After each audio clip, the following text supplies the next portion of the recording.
Thank you all so much for joining us, and a very warm welcome to all of you joining us from all over the world. My name is Maria Framop, and I'm the Executive Director of the Library and Information Centre at the University of Johannesburg. Virtually, I would like to welcome you to this session and to thank the International Office who have worked with us to put this session together. I'd like to begin with a very warm welcome to our guest speaker, Phillip Clay. Professor Clay, we are delighted to have you with us, and we are eagerly looking forward to hearing your insights.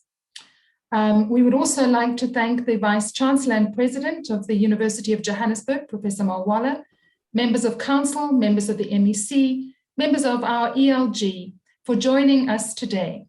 We'd also like to extend a warm welcome and thanks to the UJ staff and students and friends of UJ who are joining us today.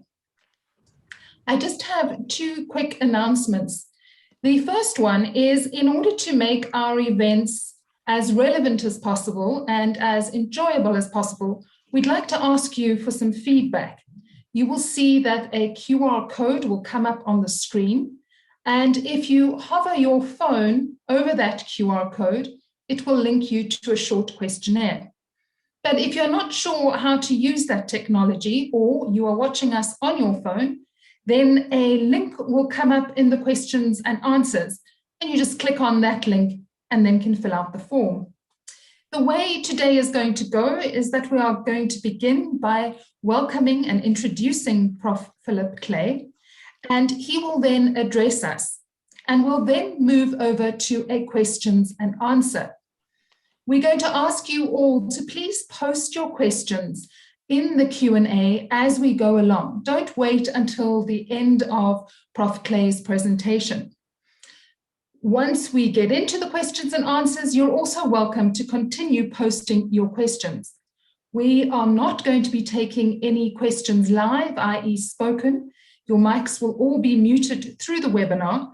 And so we really encourage you to post your questions, and during the Q&A, I will get to as many questions as I can. With that, I would like to hand over to Professor Sarab Sinha, who is the Deputy Vice Chancellor of Research and Innovation at the University of Johannesburg. Prof Sinha is a leading scholar who is a leading academic in his own field and continues to inspire the rest of us who are researchers by continuing to supervise postgraduate and postdoc students. He's been doing a remarkable job leading UJ, particularly in research and innovation. And under his innovative leadership, UJ was able to produce the second highest amount of accredited publications for 2020. And as our Vice Chancellor said, next year we will be ranked #1. And it is all thanks to the hard work of people like Professor Sinha. So with that, over to you, Prof Sinha. Thank you very much, and deeply appreciate, Professor Clay, that you could join us, and thank you very much to the team from the library, from the International Office, for getting us here and together. I want to just say a couple of words on, I think the aspect of MIT is something that we greatly look up to. We see in the institution as one that we can learn from, and it's also an institution that we have a number of collaborative relationships with. Of course, the notion that one sees around MIT quite often is the aspect of innovation. I think in many respects one could argue and say that MIT is perhaps one of the most innovative places on earth. But I think, in the aspect of education and the aspect of innovation, the aspect of learning by doing comes about quite a lot. And I think there was that statement at one point by Franklin that said that if you teach me, I may. If you tell me and I forget, you teach me and I remember, and you involve me and I learn, and it's something that comes quite strongly in the way that MIT has done its projection. I will now introduce Professor Clay. Professor Clay is a professor at MIT and former chancellor, and he's been a chancellor from 2001 to 2011. As chancellor, he was involved in educational and research initiatives that MIT conducted with governments, corporations, and universities in Europe, Asia, and the Middle East to design sectoral or national strategies to harness the power of advanced research and education to advance national development goals. Professor Clay is a trustee of the Kriske Foundation and a founding member and former vice chair of the MasterCard Foundation. Both of these foundations have focused on education in Africa. He currently serves on the board of the Aga Khan University with campuses in East Africa. He is an advisor to educational and research activities in Africa. He is the author of In Hope and Work, the case and model for the transformation of higher education in Africa. I must also say that Professor Clay, the university had the honor to award him an honorary doctorate from the Faculty of Engineering in the Built Environment. I think it was in 2017, Professor Clay. And so we were very much honored when you visited us for that occasion, and also the knowledge that we shared in respect of transdisciplinary or interdisciplinary education. So with that, let me turn over to you for your presentation, Professor Clay. Thank you very much, Professor Senna. It's my pleasure to participate in this webinar. I come to you with the hope that I can share a bit about the journey that MIT has been on since 1861. MIT was created by a visionary scientist who felt in the early 1860s, at the beginning of the American Civil War, that the United States was not prepared to take advantage of the opportunities that the Industrial Revolution just then appearing would offer to our country and to the world. There was a sense that we needed to do things with the Industrial Revolution coming that we were not preparing our young people in traditional colleges and universities to undertake. MIT was created with the motto, mind and hand. That is, we should embrace problems and opportunities and questions with the notion that we want to gather knowledge that can be used to frame solutions. Framing is both empirical science and design. It's creative writing and policy formulation. It's experimentation and implementation. Those founding principles were critical for the emergence of MIT.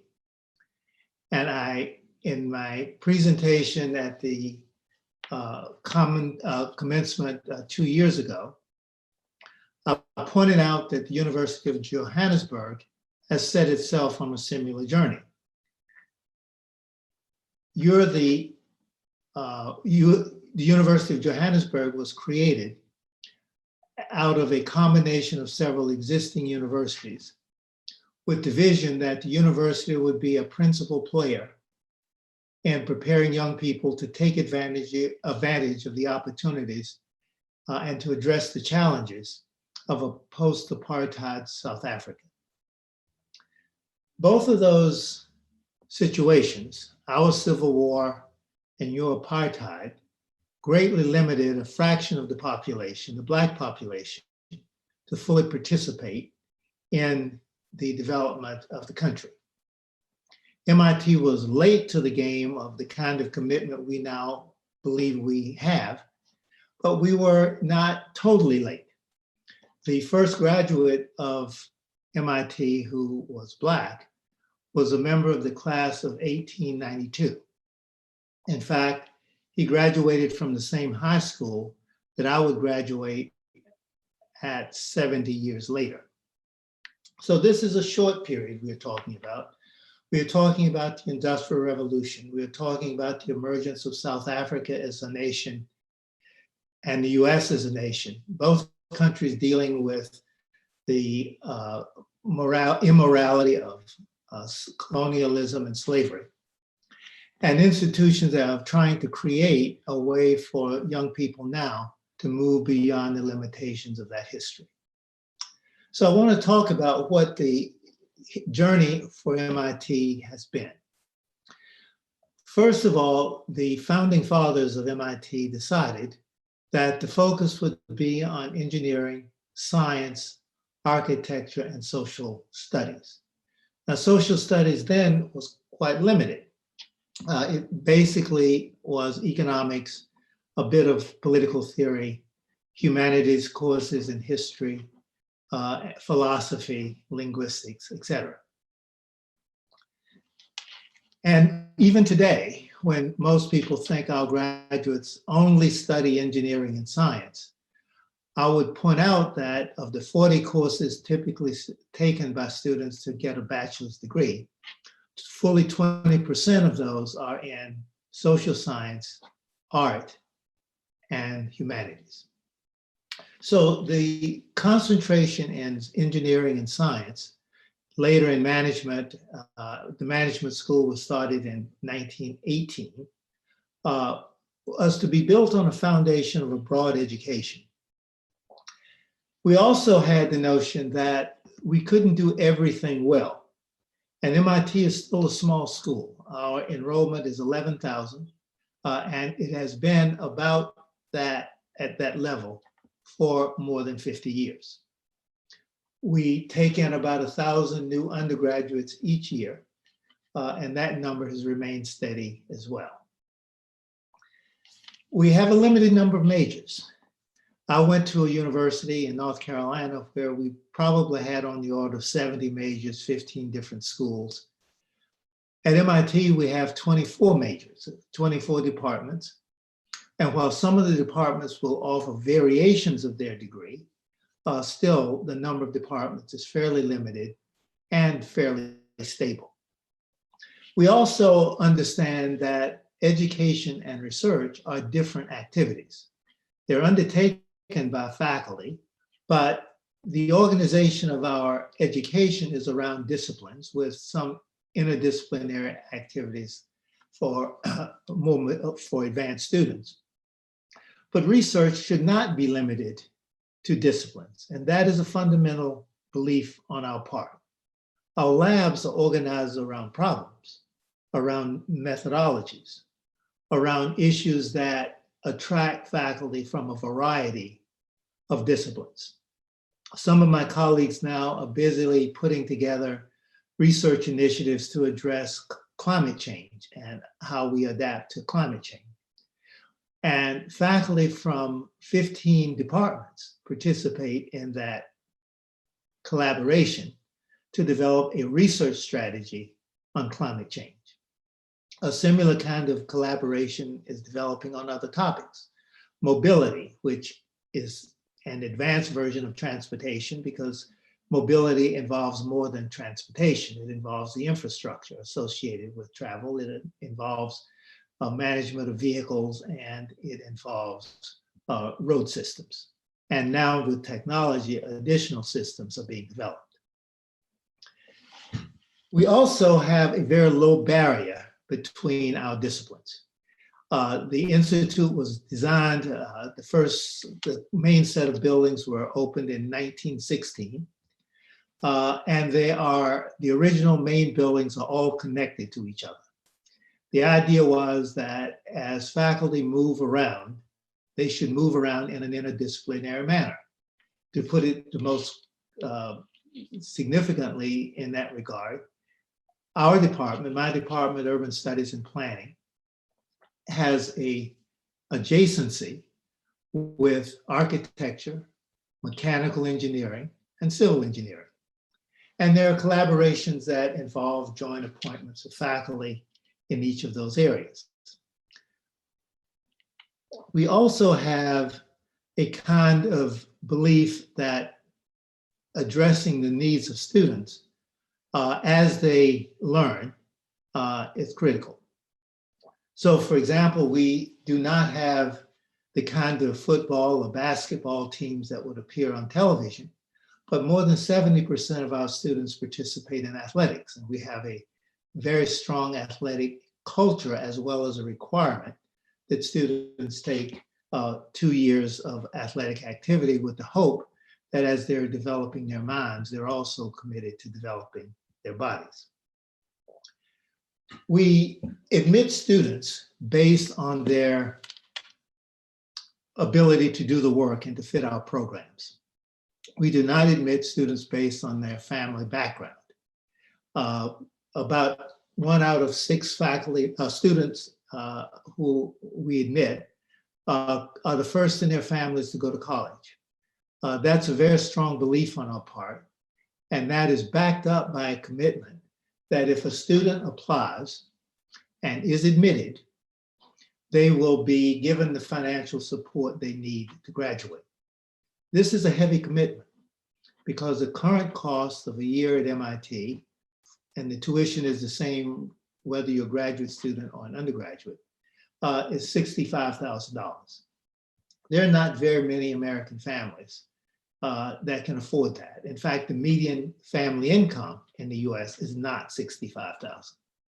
But through the generosity of donors over many years, as well as a commitment of companies and foundations, we've been able to build a financial support base that can help us bring students together regardless of their financial background.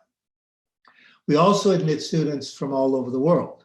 In any given year, about 70 countries are represented in our student body. In South Africa, students have always been prominent in that mix. Now, the mix is complicated because for undergraduates, there's a commitment to limit international students to about 10% of the students, whereas in the graduate school, there is no such limit. So some departments, some programs in the graduate school will be half or more than half international students. And about 30% of our faculty were not born in the United States. So we've become global, and this is not a new phenomenon. This goes back many years. I indicated that the first Black graduate of MIT was in 1892. That's about the same year as the first Chinese graduate of MIT.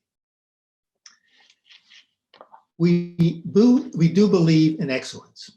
That is not the kind of excellence that is typically displayed in traditional liberal arts schools.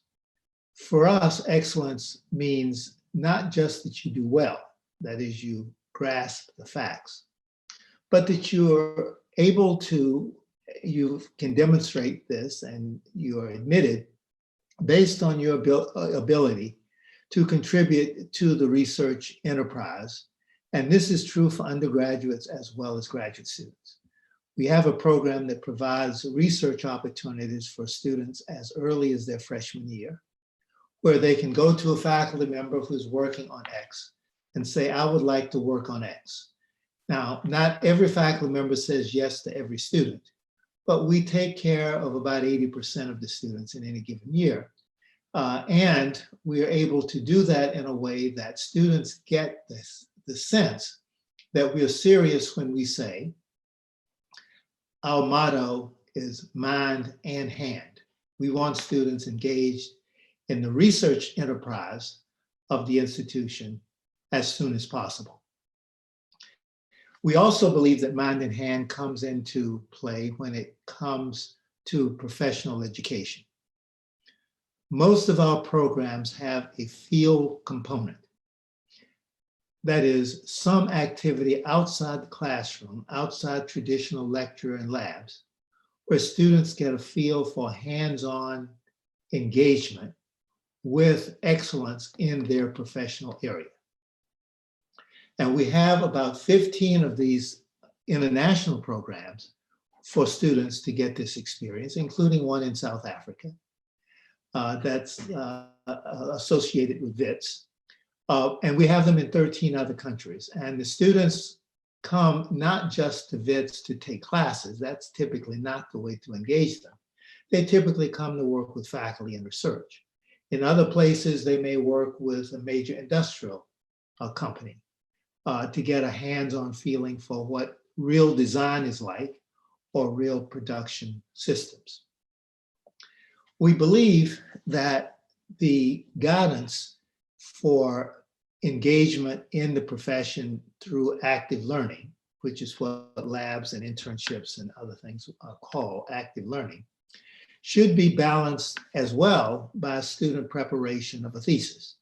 So we expect students for all degrees, though it's defined differently by some departments, to have some kind of thesis or capstone project that shows that they can integrate and use the knowledge that they have gained. Now, I want to do a couple of other things. First of all, I want to talk about our engagement. We are engaged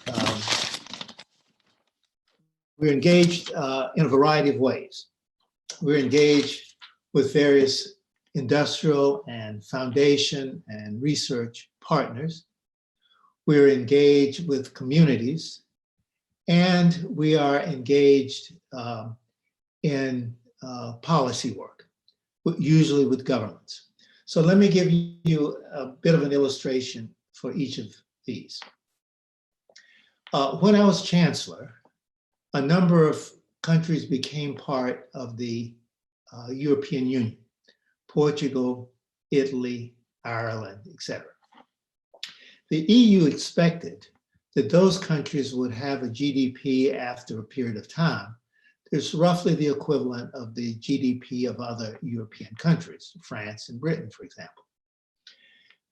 Those countries decided, and it was a good decision, that in order to meet the growth expectations, they would have to substantially boost the quality and comprehensiveness of their universities.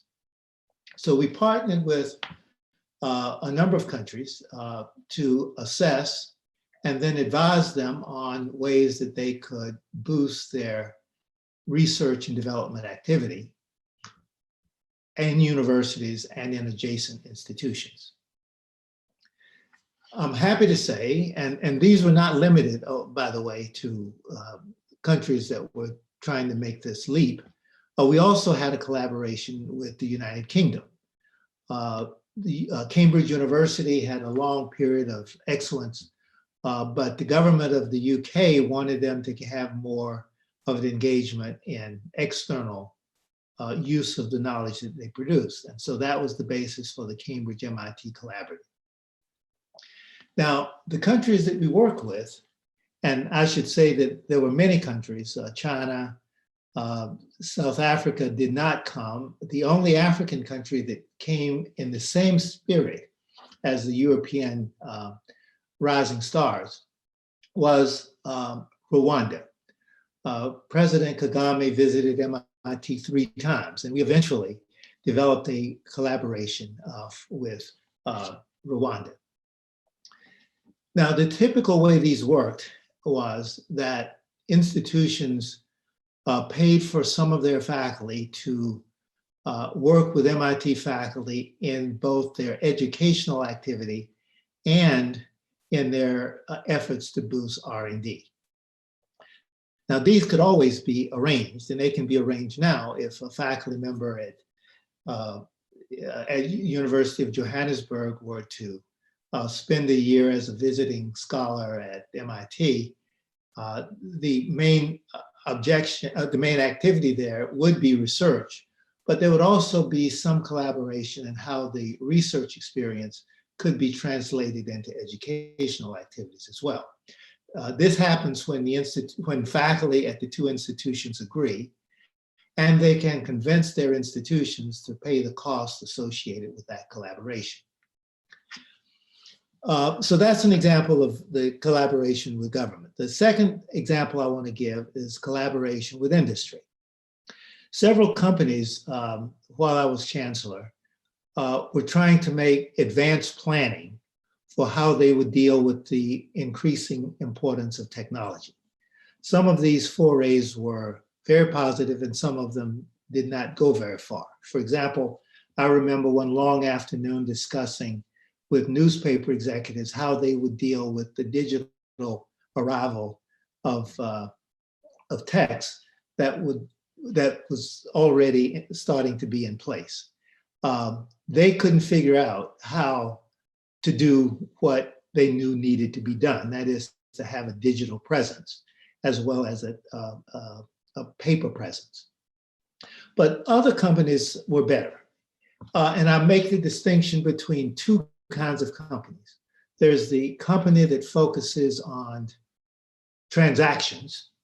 And I remember working with a financial services firm in that regard. And another that focuses on relationships. And I want to tell you about that one because that one was a big success. It works something like this. The company decided that they were not well organized to be efficient. And they wanted to find a niche that would allow them to have a competitive presence in the market. So the company came, it was an automobile company. And we worked with several automobile companies, but what I'm describing is one in particular. They came and said that we need to train a set of engineers to basically do systems management and operations differently. And we want you to design a course that will be taught to our R&D professionals. And we want you to do that. And we want you to help us figure out a strategy which would help us be more attractive to older drivers. So we worked on both of those. As a result of the first, we developed for their employees a program in systems management and engineering. It worked wonderfully for the company and we decided to offer it to the world. So there is now a program joint between our engineering and our management programs on system design and engineering. It's designed mainly for engineers who have some practice experience, who are quite smart, but who need to have that updated for the requirements of the current industry. The other approach, that is addressing the needs of an older population, meant they wanted to give an open engagement with our faculty, working jointly with their engineers to come up with products that would make driving safer. And that would, of course, mean they could then advertise their cars as being safer. So they came up with some things which are now pretty standard. My car, for example, has a warning which tells me that I'm about to crash into an obstacle. And it gives a beep, and if I don't notice it, the car stops. Now, I haven't tested that yet. I've had the car for a couple of years, and I haven't run into anybody, but that technology exists. Another technology identifies that there's a car in your blind spot. That is the part that you can't see from your rearview mirror and you can't see from the side mirror. But there's a camera that can see that there's a car there and it will give you a beep. So this is the kind of technology that was developed. And it was developed not where the MIT faculty were off working in a laboratory by themselves.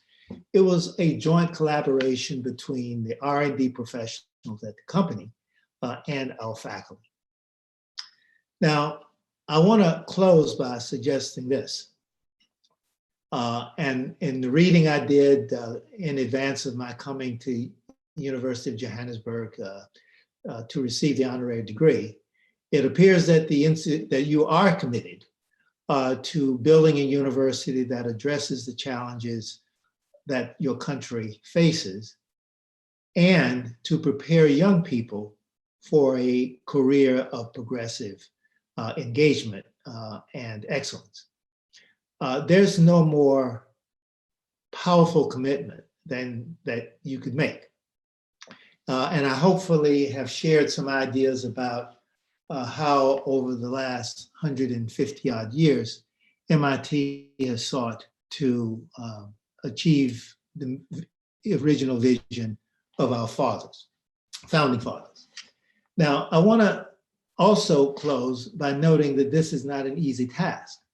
There have been times, and there are times even now, where there is objection to education. And I've heard in Africa, among people who I believe should know better, say that a focus on higher education is premature, that you should focus on elementary and secondary education, and then get to tertiary education later. I try to compose myself and warn them that you can't even do elementary education if you don't have people who are trained to teach at a level that will make students ready for the advanced secondary education that you want to have. All of the things that will make a great country have to be pursued simultaneously. Education, industrial development, entrepreneurship, healthcare, civil government at all levels. All of those things have to be pursued in a way that will lift the country up. And the degree to which they are pursued together gives added power to the potential contribution of each of those activities. So with that, I want to stop, and I'm happy to answer questions. Professor Clay, thank you so much for a fascinating presentation. We have a number of questions in the Q&A, but I'm going to start with a question that takes us back to the beginning of your talk. You talked about the history of MIT and how it was about preparing students for the challenges of the Industrial Revolution. What are some of the key things you think we should be looking out for as the University of Johannesburg tries to prepare students for the Fourth Industrial Revolution and to think differently about what it means to be a university in this revolution? Thank you. Very, very good question. The three things that I would emphasize most sharply is that every student at the earliest possible age, I have a granddaughter who's 6, and I have been trying to push her since she was 6 weeks old, should know computation and communication at the highest possible level. Indeed, I think students are hungry for learning, and I think that's universal, and that the only students you find who are not hungry for it is students who have been frustrated, discouraged, or prohibited from that kind of, from learning. And computation excites kids and should be pushed because that is a foundational skill. The second foundational skill is communication. That has to be pushed as well. And then with those two things, we can add science and social studies and any other topic that will that will excite a student's imagination. I don't think it's too early, and I think it is foundational. The second thing we have to do is to enhance teaching. Now, I mentioned that the first graduate of MIT and I went to the same high school. That's a little bit of an exaggeration. Actually, what happened is that slaves were freed in 1865. The school that eventually became the school that I've attended was created within months after the end of slavery. There were no Black teachers. Blacks were not able to read or write. And the original teachers were from the American Missionary Society, mainly women and men who came from outside of the South to teach young freedmen to read and write. Now, the only kind of teaching they knew how to do was the kind of teaching they did in the North. So the school that I attended taught Latin, it taught science, and it taught math from the earliest time. And that's how the first graduate from MIT got to MIT. It's because he had great teachers from the beginning. Even though 99% of the people around him, including his own parents, couldn't read or write, at 22, he was a graduate of our university as an architect. So things can be done quickly if there's a fundamental attention to the foundational elements. Now, let me give you a couple more foundational elements. And one critical one is engagement with teachers. When my daughter went to college, I didn't say what my expectation was about a grade point average or what she should major in.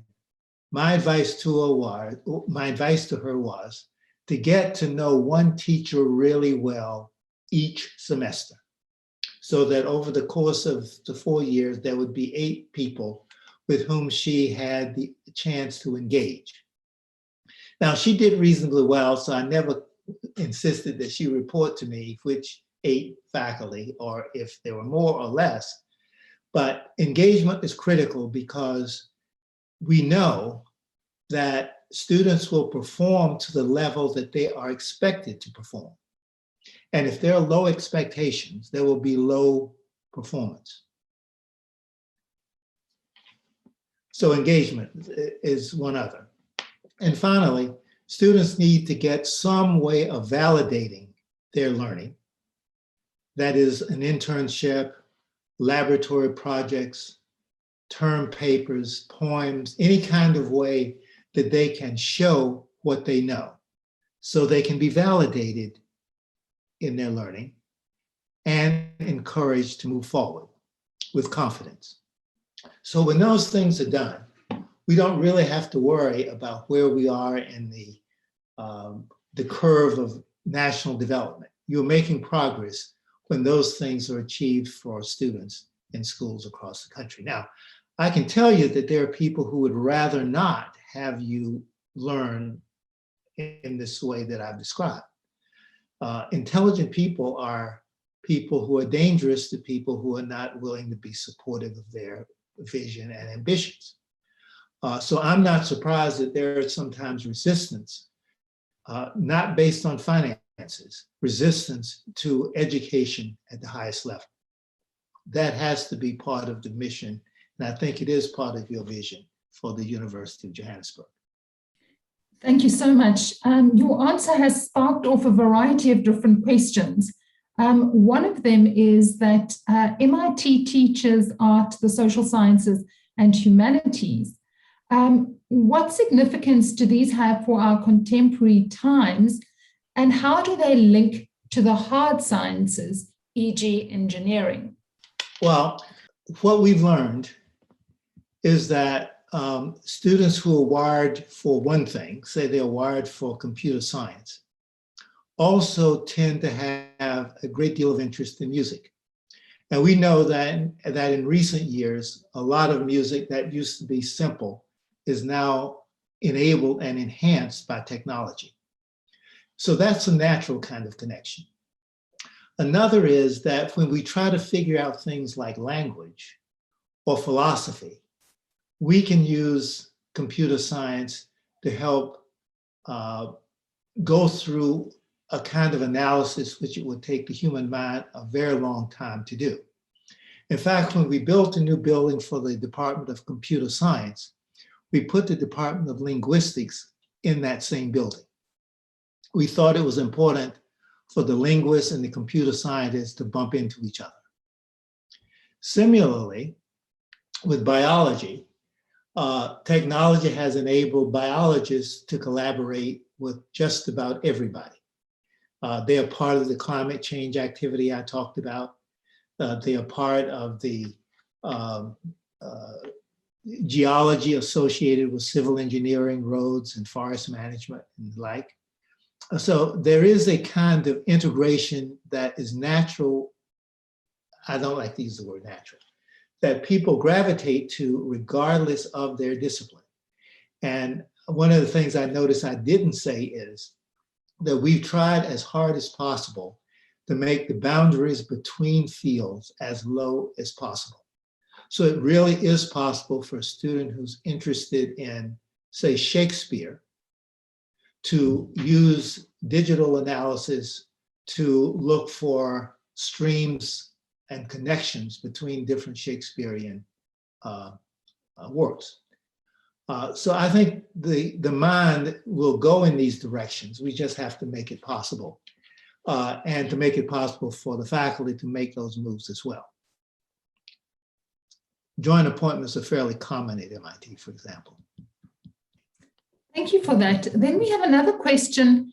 There seems to be a disconnect between university content and social contemporary problems.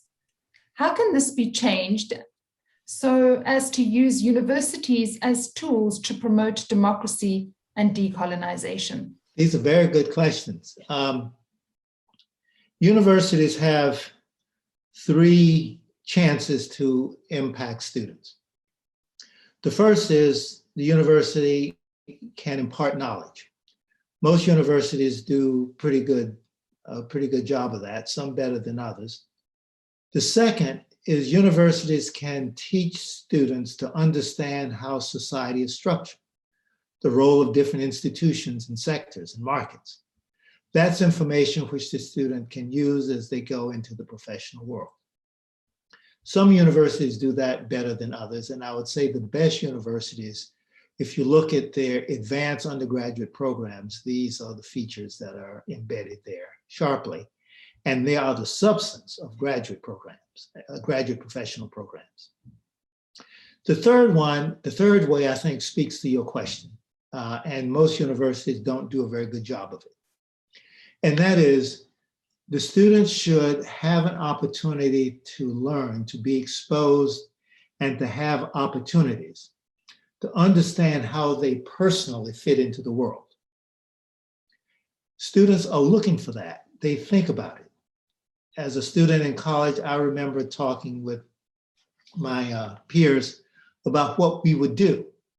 And we did not have the encouragement or the tools to talk about how, as individuals, we would understand the world and our place, or the place we wanted to be. And we had to discover that in our 20s and 30s and 40s. Some of us, I think, are very pleased with that journey, and others are frustrated. And I see young people now. When I say young, I'm talking now about 30 and 40-year-old young people. Some of them are very frustrated. They don't see the connection between their education, their first 1 or 2 jobs, and the person that they somehow imagined they could be, but never quite figured out the right path. And I think it would be very helpful if universities help students in this third way as much as possible. Summer jobs, internships are all helpful in that regard if they're well designed and well supervised. And connecting young people to mentors is good, but that's a very bespoke kind of relationship. Most undergraduates do not leave college with a mentor. Many do not leave college with an adult who has traveled on a path similar to what this young person imagines and can give them some feedback on the particular elements of that pathway. Improving that would be a big deal for universities. Yeah, it really would. So much of what you've been saying has also sparked questions around teaching and how we teach. The fact that MIT has an intake of 1,000 undergraduate students has sparked interest from the audience. Could you speak about the importance or reason for such small undergraduate numbers? One person says, particularly given the population size of the US. And could you then link that to another question around how MIT makes its material freely available? Well, let me answer the second question first. I think one of the wisest things former President Chuck Vest did was to say that knowledge really ought to be free, and the digital world should not interfere with that vision. And he was able to convince a number of foundations and corporations to provide the support for that infrastructure, which made it possible then to do it for free. And many of the activities we now have are done with the idea that it should be a low barrier, that money should be a low barrier to access to this education. The latest experiment we are trying in that regard is something we are calling the micro-master's degree. There are a number of people who've been out of college, out of graduate school even for 10, 15 years. The technology has changed around them, and they fear, and with a good reason, they fear that somehow they will become obsolete. So we've created at least one that I'm sure of, and I know some others are in design, a micro-master's program that is designed to take graduate engineers and prepare them for the next technology in their field. And the way to make that accessible is that the first 2, 3, 4 courses are very, very inexpensive, $500 or so. And if the students do very well in those courses, that is well enough that they could be admitted to a graduate program, then there is a full-time 1 semester or 1 or 2 semester arrangement by which they can get a micro-master's degree. So they are, in a sense, retooled with new knowledge under supervision. So that's a way of doing that. So let me go back to your first question, 1,000 students.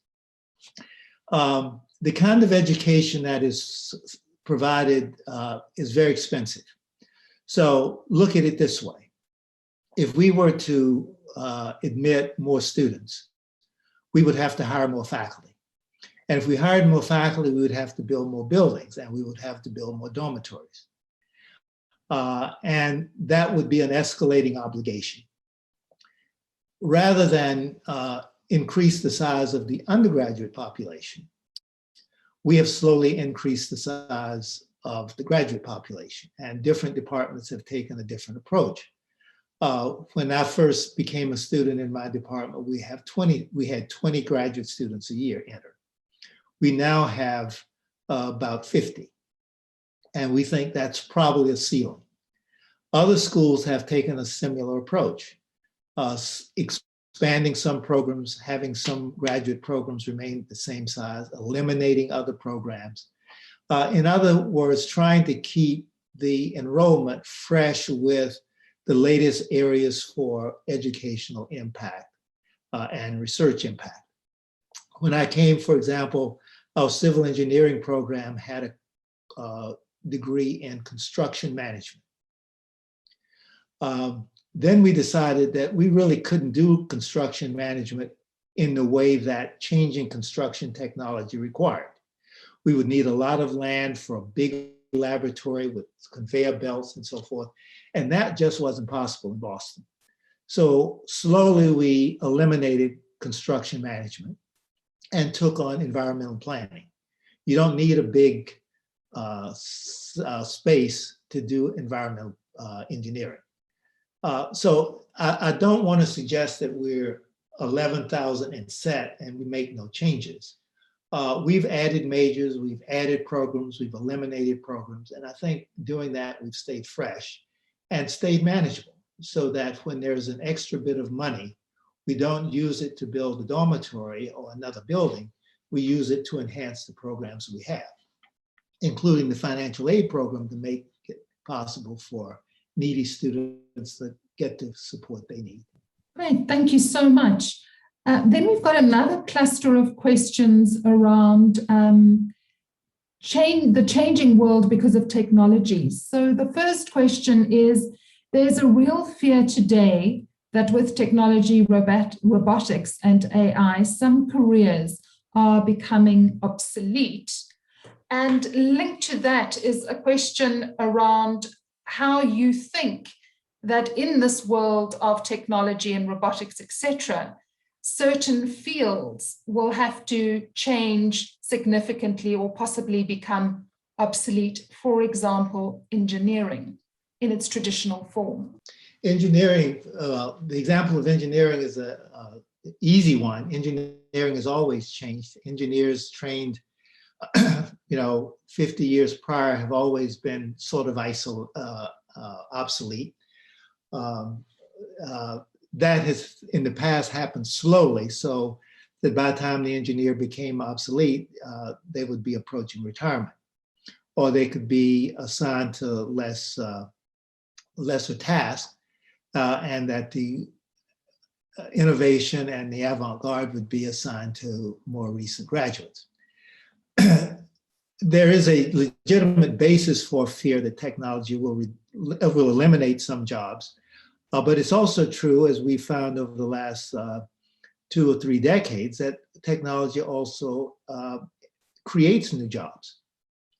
There probably will be a declining need for janitors, but there is an increasing need for what we might call facilities managers, the people who make sure that the IT, communications, and other systems are operating. And part of that is advanced engineering, but part of it is basic engineering. And some of those tasks can be done by students who are graduates of very good high schools and as you would call them, technical colleges. They don't need a bachelor's degree to manage facilities, but we also have machines that can do some of the old janitorial tasks. Great, thank you so much. The next question is somebody asking, why are universities still providing the same level of education 5 or 7 years today? Sorry, the same level of education as they did 5 or 7 years ago today, while there is a significant change in the world that makes some of these qualifications outdated? Well, I think some of those qualifications are undergoing review. I'm on the board of the Aga Khan University, as Professor Sano mentioned, and we have a bachelor's in medicine, and that's the basic degree to become a doctor in many parts of the world. Now, to become a doctor in the US means you have to get a bachelor's degree, then you have to do 4 years of medical school, and then an internship and a residency. Now, which is the best system? I think we probably could train doctors more quickly than 8 years. I do believe that. I think Johns Hopkins' had a program that has achieved this in 6 years, and some other universities are looking at that. I think inertia is probably the easiest explanation for why we have not made some changes that would seem obvious. But at the same time, some professions have changed, so that I'm not sure it's necessarily the case that we should think about reducing the time. Nursing, for example, has become much more complicated, much more specialized. And I'm not sure the nurses need less education. They may need the same, less time for the traditional task of nursing, but they will then need the specialized training that would make them appropriate for neonatal or intensive care or oncology or other specialized nursing fields or technologies. So I think we ought to look at it carefully. And I think when we do, we'll reduce some time, and we will perhaps add back the time for specialization sooner than after graduating from college. Thank you. I'm going to take as our final question another cluster of ideas that have come up in the questions and answers. And that is around the interdisciplinary or multidisciplinary or transdisciplinary approach of MIT.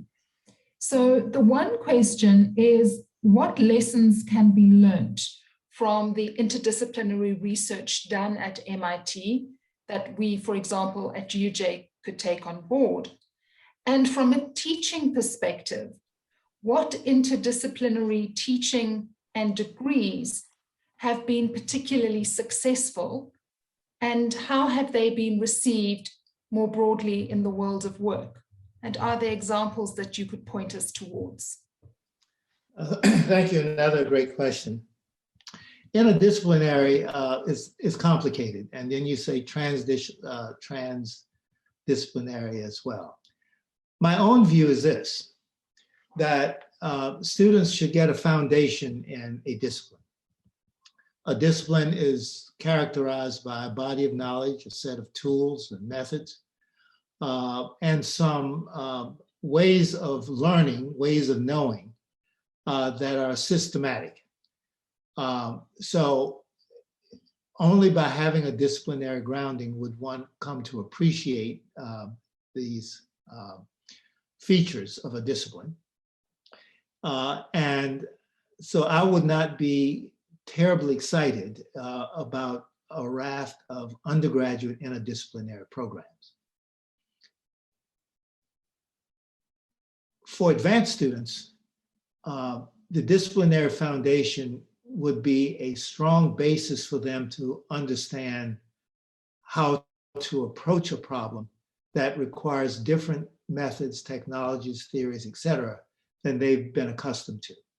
And learning these additional tools and theories and bodies of knowledge would make for better research and better professional practice than sticking with the disciplines.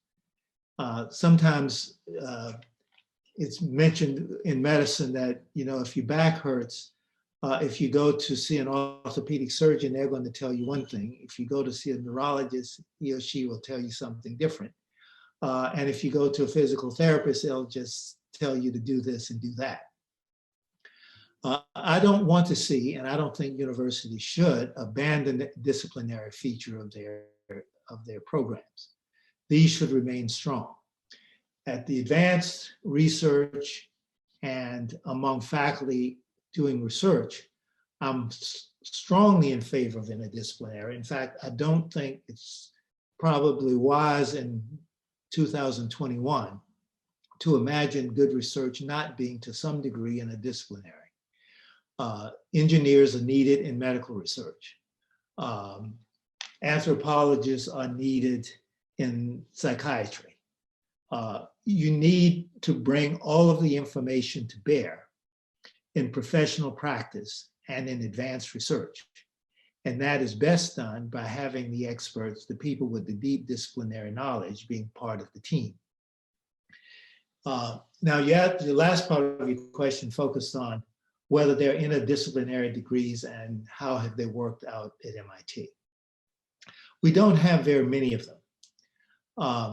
I think the principal way that we deal with that is that with undergraduates, we require them to take courses that are what we call electives. So that if you're a chemistry major, you may take some biology courses so that you get the experience and knowledge associated with an adjacent discipline. For graduate students in the professions, they almost are all interdisciplinary.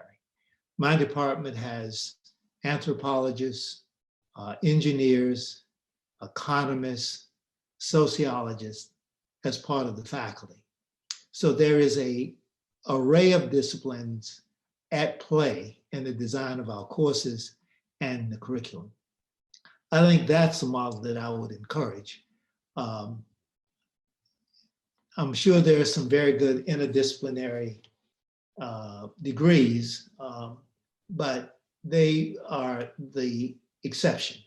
Thank you so much. That was particularly interesting and very interesting in our South African context, where we struggle with, the multiple layers of complexities around problems.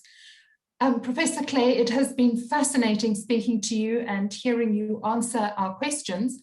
I'm going to hand you over now to Professor Ilva Rodney-Gumede. She is the head of our international office. Thank you very much. Thank you very, very much, Prof Phillip, and thank you, Prof Clay. It's been an absolute pleasure having you with us, listening to your presentation and getting some of the insights from MIT, but also your connection back to South Africa and the continent and the references that you have made throughout the talk today, which I think are absolutely fascinating.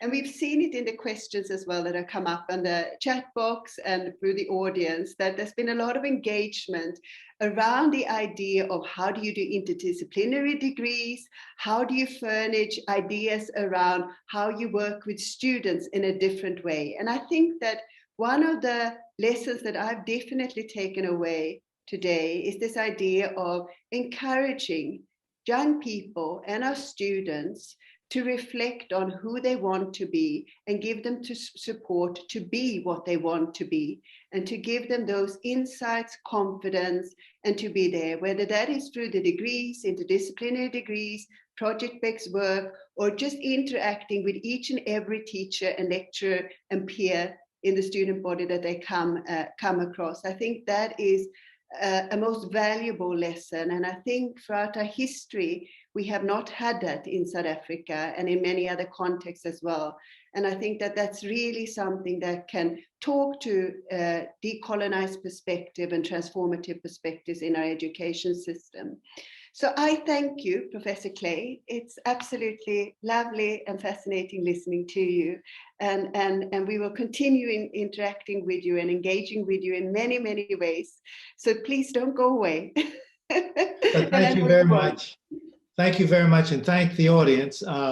I always can make a judgment about the quality of the audience by the questions they asked, and your questions, and I know some of the questions were an amalgamation of a variety of questions.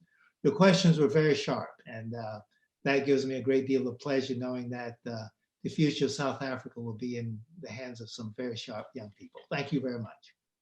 Thank you, and good night and good bless everyone. The University of Johannesburg, the future reimagined.